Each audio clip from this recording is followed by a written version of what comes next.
Erev Tov, good evening. It's my pleasure to be here, and I was very pleasantly surprised during the cocktail part of our evening, that I met 4 women who were in my high school, and I don't think I'd seen them for, where are you? Oh, there you are. Yes. I don't think I'd seen them for I don't want to say how many years, that's not polite, correct? Look, a lot of the news coming out of Israel over the last couple of months hasn't been good, and let's be frank. You can sit here in Melbourne and maybe even get a touch depressed. If you look at what's going on in violence with our neighbours, unfortunately we've had a terror attack and some more, and it's, not terribly exciting and not terribly, something that you can be happy about. On the contrary. And all this is happening at a time when the internal divide in Israel has unfortunately become even stronger. And many people fear for the future of the state. As we know in our tradition, when Jews argue with Jews, we're good at arguing with each other, but when argument turns into hatred, heaven forbid, then you're really going down the wrong corridor. So I thought, if I'm speaking at Mizrachi, I should try to bring some good news. And not just talk about what's going wrong, but maybe talk a bit about something that could be very exciting and actually change the whole picture in a positive direction. And I don't know if any of you read me every week in the Jerusalem Post, but I wrote 2 weeks ago a column where I pointed to something that's going on at the moment, which if it happens, and I think there's a reasonable chance it could happen, is a game changer. And that is the possibility of a peace breakthrough with Saudi Arabia. And the fact that there's been nothing in the newspapers over the last few days, for someone like me who's been in the Israeli government and the high levels of Israeli government and see how the game's played, the fact that it's not being talked about and it's not in the newspapers over the last 2 weeks, that's actually a sign that maybe something serious is going on. Now, when it comes to international relations and peace agreements, I'd like to tell you that people do things because they have moral instincts, and people do things because it's the right thing to do and they want a better world. Maybe that's true. Maybe that's not true.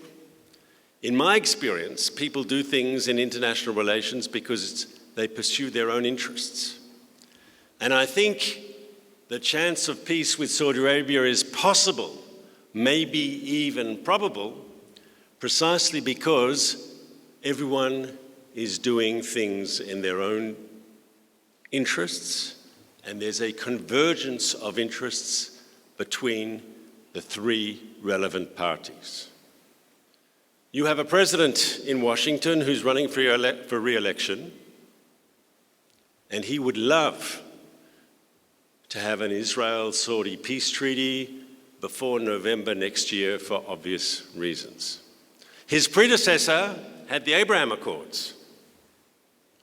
He wants something bigger. And a peace treaty between Israel and Saudi Arabia would be a huge event. Saudi Arabia has a special status in the Arab world. It has a special status in the Islamic world. And if the Saudis were to make peace with Israel, I think it's fair to presume that a whole series of Arab countries that up until now have been sitting on the fence could well follow the Saudi example. And more importantly for you as Australians, the Saudis have a leadership role in a 57-member organization of Islamic cooperation. So take away the 20 Arab countries, there's still 37 Muslim countries, Muslim majority countries, many of whom do not have relations with Israel. 2 of them are immediate neighbors of Australia. And maybe one of those 2 would follow the Saudi example and also make relations with Israel if the Saudis would do it first. If the Saudis make relations, it's a game changer. Others will follow. I'm not a rabbi, I don't pretend to be knowledgeable about Talmud and Halakha, as my close friends will tell you. But it would be, if the Saudis make peace with Israel, it's like a hechsher, like it's kosher for people in the Islamic world to talk to Israel. Now, Biden wants the deal for political reasons, but the national security establishment in the United States want it as well, because Saudi-US relations have not been in a good place over the last couple of years, ever since Biden spoke about the Khashoggi business and said we had to make Saudi Arabia a pariah state.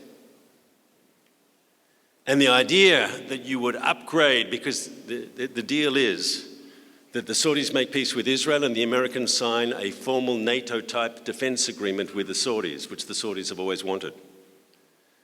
And so it's good for the Americans.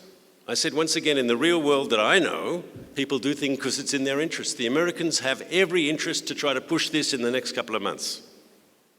Why is it good for the Saudis? The Saudis have for years wanted a formal defense arrangement with the Americans. For years.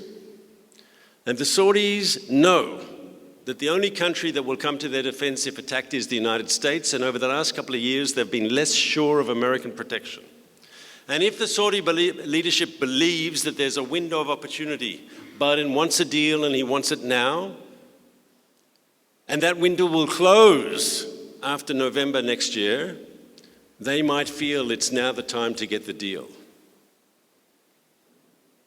They might feel that this is a window of opportunity. They might feel that this is now something that just can't be put away. The Saudis want that formal defense treaty with the United States, and the Saudis also wanted the access to all this top-gear American military equipment that up till now they haven't been allowed to get, and they think if they get the deal, they get the military equipment. There are some problems there for Israel, but I don't think there's anything that is unsolvable.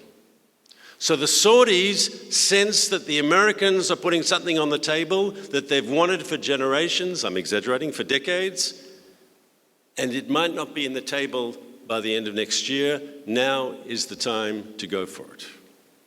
And for Israel, it's almost a no-brainer. Saudi Arabia would be a game changer, as I said, with the Arab world, with the larger Islamic world.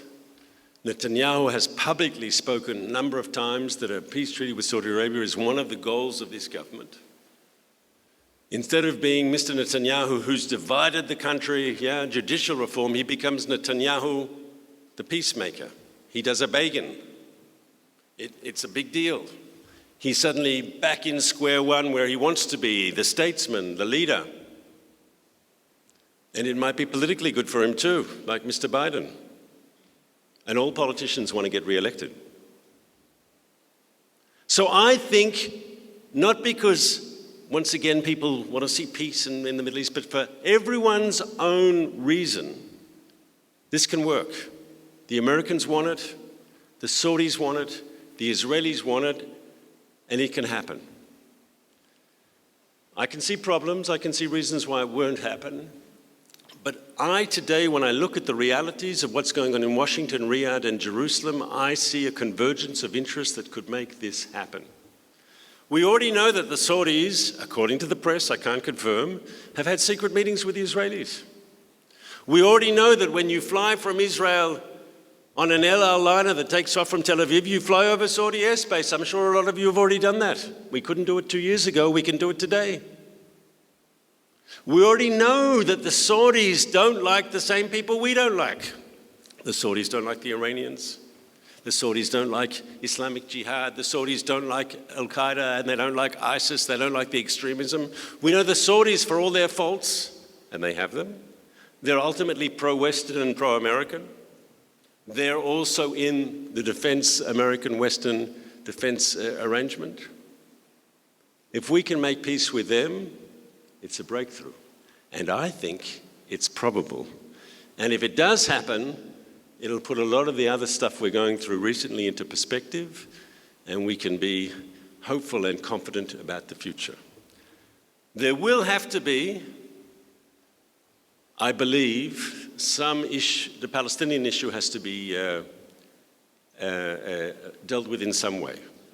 In the past, the Saudis used to say, we're not going to have normalization with Israel until there's a Palestinian state on the West Bank, on the 67 borders, with East Jerusalem as its capital. That was the Saudi official position.